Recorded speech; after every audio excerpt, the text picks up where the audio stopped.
Idyllic setting, isn't it? Fishing for the legendary Mahasir in India. But what if I told you, as you watch me lay out line, that aliens have taken over my body? It's my hope that by sharing my story with you, that perhaps someone you love will be helped. What a Catch is inviting people to come on a fishing trip with me. That's what I do. I'm a professional fisher. I fish around the world. I chase big game fish. It could be an Atlantic salmon, taimen. It could be a big sailfish. You never know from week to week. So I want people to travel along with me and experience the culture and the food. And I go off to these remote places, and you get the feeling that no one else has ever walked where you're walking. And you get to fish in pristine wilderness. What a catch. Hey, Kathy. How are you? Well, I'm not feeling that great. I've got all these weird symptoms, and I just needed your help to try to figure out what's going on. I have some pictures of some rashes, some lumps, some bumps, some irregularities. My hair is falling out. I've got I feel like I have the flu all the time. My stomach is making strange sounds like someone else is living in there. I don't know what's going on. There is someone else living in there. We got to figure out who it is. Believe it or not, North Americans today are host to more than 130 different kinds of parasites, ranging from microscopic organisms to foot-long tapeworms. Practically every imaginable kind of exotic parasitic disease has been found on our shores. There's so many things that are lurking in the water and in the boats that you travel in that you get exposure to all sorts of different things that you might not be aware of. We'll get you better. Okay. It'll take time. You got to be patient. The word parasite is from the Greek words para, meaning beside, and cytos, meaning food. A basic definition of parasite usually implies that it is injuring or not contributing to the survival of its host. Yeah, so it's what I caught and now what I want to get rid of fast. I hate to think about it. It's frightening. And some of the medications that you take to kill parasites, they have a lot of side effects themselves. They're hard on the body. Oftentimes you take them for a short period of time, then your body needs a break, and then you retake them. Mm-hmm. You know, a lot of the parasites have larvae and eggs, so you have to repeat the treatment. Oh, so sometimes they can be quite hard to tolerate, but obviously they're important to take, and it's important to pinpoint what it is that you caught.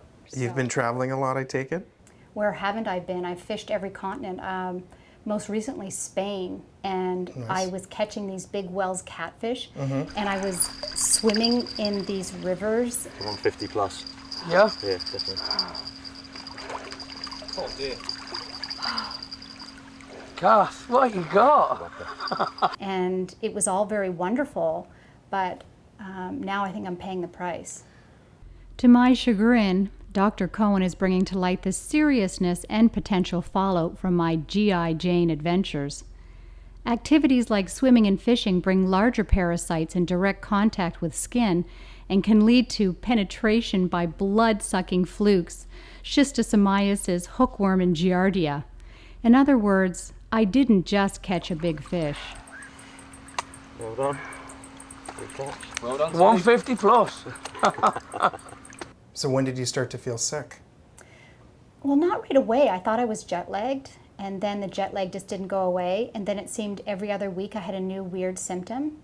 But I'm thinking about maybe India. I might have picked something up in India because I was swimming in the rivers in India, and we didn't have running water. We were just washing our dishes by hand in the river and cooking and drinking the water from the river. I was always worried about the big sexy animals, the bears, the snakes, the big critters. But I guess it's the little ones that can get you. It's the ones that you can't see that really can get you sick. Okay, what kind of symptoms have you been having? Well, it's all a little bit gory and frightening. I can handle it. I'm ready. I've heard it all. Well, I won't bore you folks with the details of my symptoms, all 2 pages of them and counting, but as you know, parasitic infection can cause chronic fatigue syndrome, yeast infections, leaky gut syndrome, fibromyalgia, sleep disorders, allergies, colitis, and on and on and on. It can take years to get a correct diagnosis, and it gets me asking myself, how did this happen? Parasitic infections have been increasing in the 20th century due to the following factors: the rise of international travel, the contamination of water supplies, the increasing use of daycare centers, the influx of refugee and immigrant populations from endemic areas, the return of armed forces from overseas, the continued popularity of household pets, the increasing popularity of exotic regional foods, the use of antibiotics and immunosuppressive drugs, the sexual revolution, the spread of AIDS.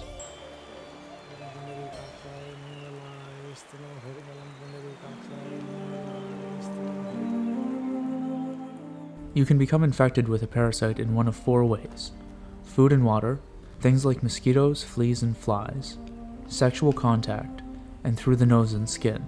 Any of these pathways could give you one or more of the following parasites: roundworm, malaria, amoebic cysts, leishmaniasis, giardia, and hookworms. He just said one or more. Yes, co-infections.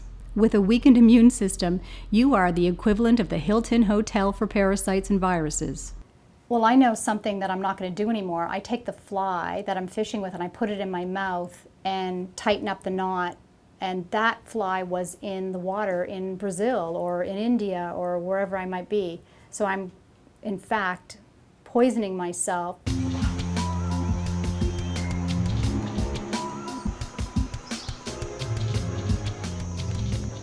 Piranha. Yeah, boy. They've stripped all my flies. Yeah.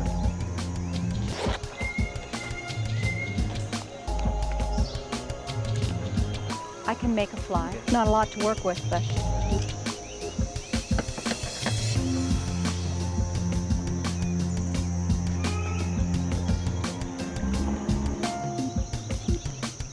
it's a popper. There's one. Okay, didn't. Look at that. Blondes do have more fun. There's exposure to stool of certain animals that harbor parasites. Something just pooped on me. Sick. We'll clean it up. Look, bummer. Ugh. We were just sitting under a tree, and the iguana pooped all over the boat. It's disgusting. The moral of the story is do not sit under a tree in the jungle. I see a lot of people who've had exposure to ticks, and sometimes they don't remember being bitten. Even though I wrap my ankles and wrists to prevent biting bugs from crawling under my clothing, it can be a losing battle, one that needs to be waged regardless, and spritz on a little bit of DEET for a little insurance policy. I've had 4 or 5 people come into my office thinking they have like a swollen little cyst. And then when you look closely, you take an examine the area, it's actually a tick that's engorged. I've taken ticks off patients' bodies that are engorged. They think they're a cyst or a swelling, but they're actually a tick that's full of blood. God. Yeah, that usually freaks people out. Yeah. Even something like Lyme disease, which is one of the more common things that people pick up, can be very difficult to diagnose. The blood tests aren't perfect. It depends on when you do them. So it's actually quite tricky, and obviously prevention is best. I don't know if I'm ready. Rosanda told me to be careful not to mistake this web for the web of the silk spider. The silk spider is every fisherman's friend. You can roll up the web between your palms and use it as fishing line, as he did as a young boy. Okay, thank you for pointing that out. So the tropics, I was in the Bahamas. If existing parasitic infections were evenly distributed, every living person would have one. It is important to deal with the infection. Left untreated, they compromise the immune system, digestive tract, and damage vital organs. Parasites invade homes, workplaces, daycare centers, restaurants, produce aisles, water resources, pets, and more. Some of them are pathogenic, all of them destroy health. Good. Just let it sink. They're more 5 feet, move to line 10 o'clock. See those dark spots? Yeah, make a longer one. Let it go.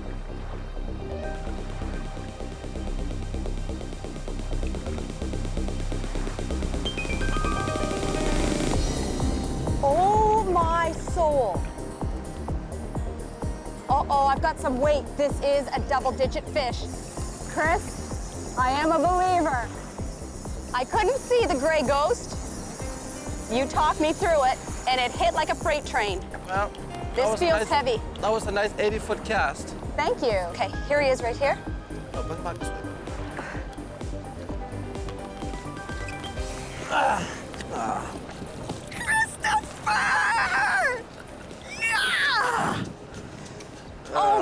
gosh, this is what I came all this way for.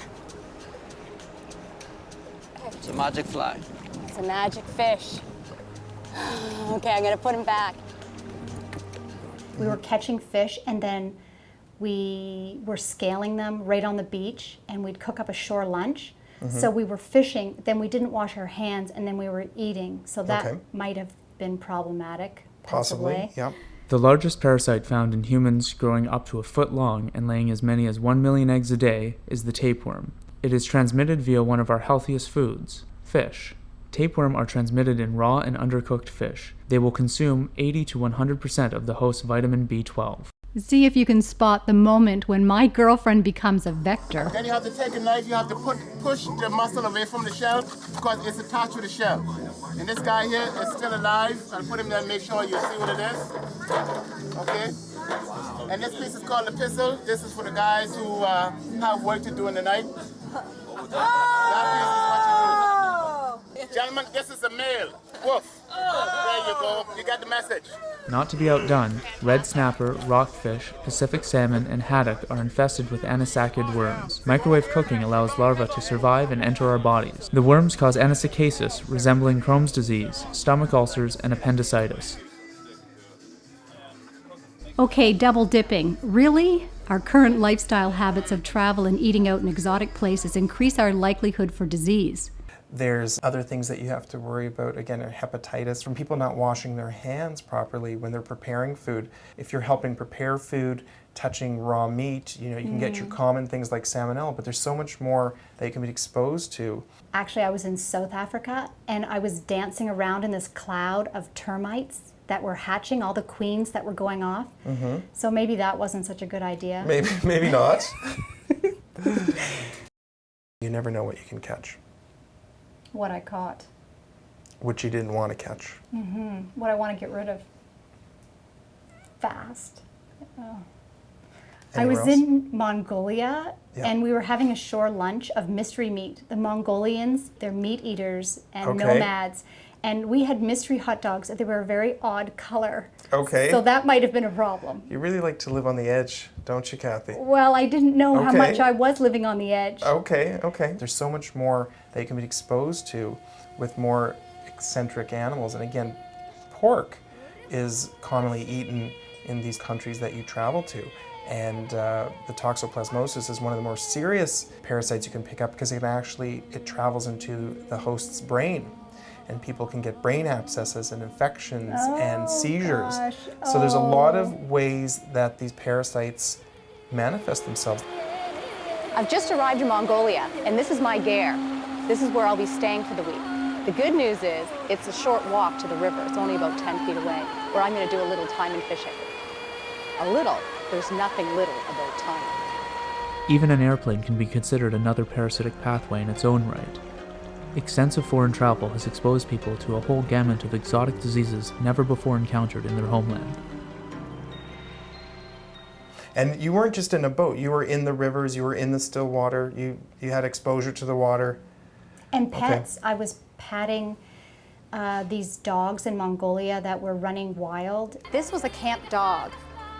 And his name, I renamed him because his name I couldn't pronounce. And he wandered into camp one day, just out of nowhere, dear little thing. And they started looking after him and adopted him. And I got very attached the week that I was there. I love dogs. And I had brought ginger snaps from home, and I started bribing this dog. So we became best friends, and people would say, boy, that dog really likes you, he follows you everywhere. Well, they didn't know it was the ginger snaps. But the real story is what happened was I went fishing, and I was fishing some what I would call swamp water, and I actually hooked into a monster. It was a camp record that year. The camp invited me to name the pool. So I named the pool Ginger Snap Eddie after the dog. And I have this memory. But then what happened is I'm leaving the camp at the end of the week, and I have to leave this dog behind. And I know that there's no one to get him through a Siberian winter. I mean, this dog is in trouble. And I couldn't bring him home. I mean, how can you take an animal that is used to this kind of vast countryside and take him into a city? I thought about him all winter. I mean, I was really broken up about this. There was nothing I could do. I could just hope that he would survive. He was very smart. He had survived as a pup. So returning, the very first thing that I did when I got out of the helicopter this year is I went to the camp manager and I said, "Have you seen Ginger Snap?" And they said no. And so then I didn't speak of him again for 3 days. I was just heartbroken. I knew his fate. But it still chokes me up. What happened is at the end of the week, the dog heard the boat motors and remembered that these fishermen were good guys. And he sat on the other side of the river from the camp and barked until someone came over and picked him up. And he stayed with us for the rest of our trip. Oh, that's great. Isn't it fantastic? There are 240 infectious diseases transmitted by animals to humans. You know, another infection that I've seen is something called toxoplasmosis, which you can get from eating undercooked pork. We ate a feral chicken. Okay.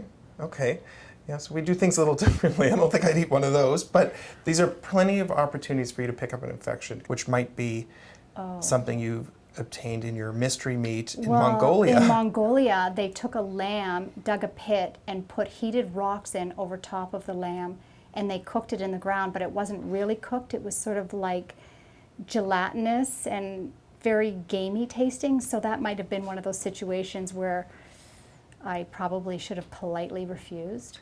Right, absolutely. You can pick up an infection from food, from animals, from water, from handling food. So you've given yourself many opportunities to pick up some sort of infection, and we have to try to figure out what it was. And fast. Me and my little friends. Yeah, you've got way too many Look who's friends. come for dinner. Yeah. What I caught instead of what I catch. Yeah, absolutely. My nervous laughter is a defense mechanism. It's to make light of a bad situation, knowing that, for example, 60 million people will die this year from hookworm alone. Why don't we hear more about this? Did you know that 50% of the US water system is infected with the Giardia lamblia parasite and it's not killed by chlorination? So treated water is one thing, but untreated water, even for swimming, is something else entirely. Looking back, it was poor judgment to swim out to a platform in a South African lagoon so that my fly could cover water better. I checked to see if there were snakes or gators, but I didn't think about liver flukes and things like that. Fluke larvae can directly penetrate the skin of swimmers. The parasite burrows into the skin and is carried through the bloodstream to the veins of the liver, intestines, or bladder. So I have some pictures on my BlackBerry. The first I want to show you are the trophy fish, the reason that I ended up going into these areas. Now this one was in the Indian Ocean at Christmas time. That's a giant trevally. And all my luggage was stolen, so those are actually men's hiking boots and the clothing that the guides loaned me. Okay, you're courageous. You always have been. Yeah, I'm not that courageous. And again, the trick is prevention. With all these trips that you do, keep your hand sanitizer very handy, and don't be quite so adventurous, Kathy. Yeah, It's good to live on the edge, but don't live so far on I the was edge. fearless, and maybe now I'm a little bit fearful, but that's going to protect me. Well, thank you very much, Dr. Cohen, and I guess I'll be seeing a lot more of you over the next number of months. I'll do my best to get you better really quick. Thank you.